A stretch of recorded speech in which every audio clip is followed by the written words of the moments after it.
Just wanted to give you a bit of an update on the Beacon project, the Auditorium. We have now gone into planning. So that's gone off to Reigate and Banstead. Hopefully we'll find out in a few weeks that's all okay, but yeah, it takes a while. But the planning permission has gone in. I mean, it'd be unusual if we get denied planning permission because we had planning permission for a similar size project 10 years ago, but you never know. So we're going to see how we get on with that. So that's exciting, that's progress, and they're just firming up all of the designs, just checking to see if there's any way we can reduce costs a bit, because the original cost analysis was based on kind of some that sort of stuff, but now they've got all the designs done, then they can double check exactly what the costs are and see how much this project is going to cost us. Let's just say it's going to be incredibly expensive. In terms of finances, some people have been very generous, offering to pay monthly towards a loan. So we can pretty much cover £1 million loan, which is great. We've probably raised about 300,000 to 400,000. So we've got coming up to 1.5 million. The problem is the projected cost is going to be probably over 3 million. We're looking at the moment whether we're going to have to pay VAT.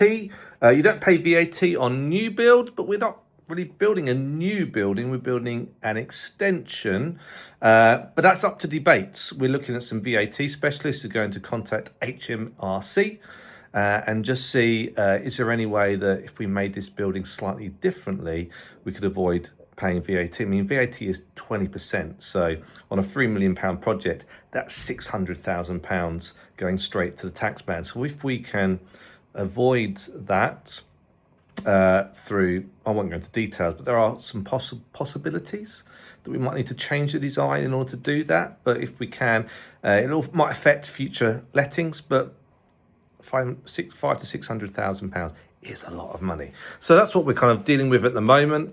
And then we're also looking at, saving. It's all about saving money at this stage because we recognise that it's probably out of reach. So we're looking at the possibility of looking at an alternative way of building the building. So the architects come up with a traditional brick-built building, but we might be able to go down the route of a modular design, a bit like warehouses, if you saw Lidl's in Hawley's being built, that sort of construction.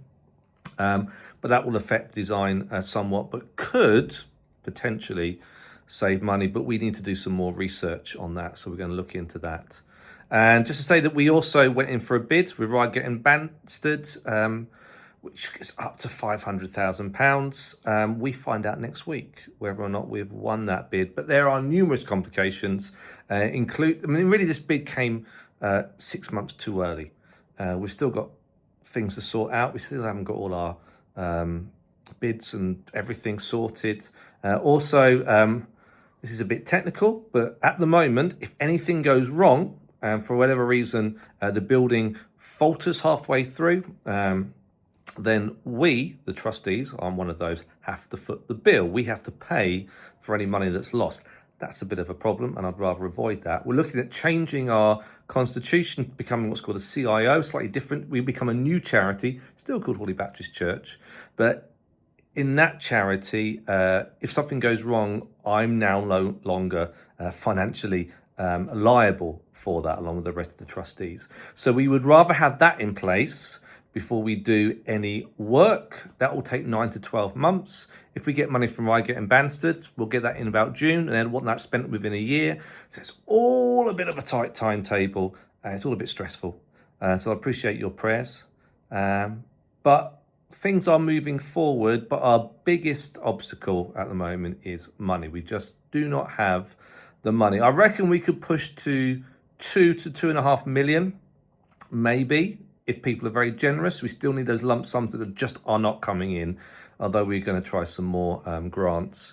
But I think if it goes to 3 and 3.5 million, to be honest, I think that's out of our reach. But I trust God. I trust that if he wants this to happen, then he will provide.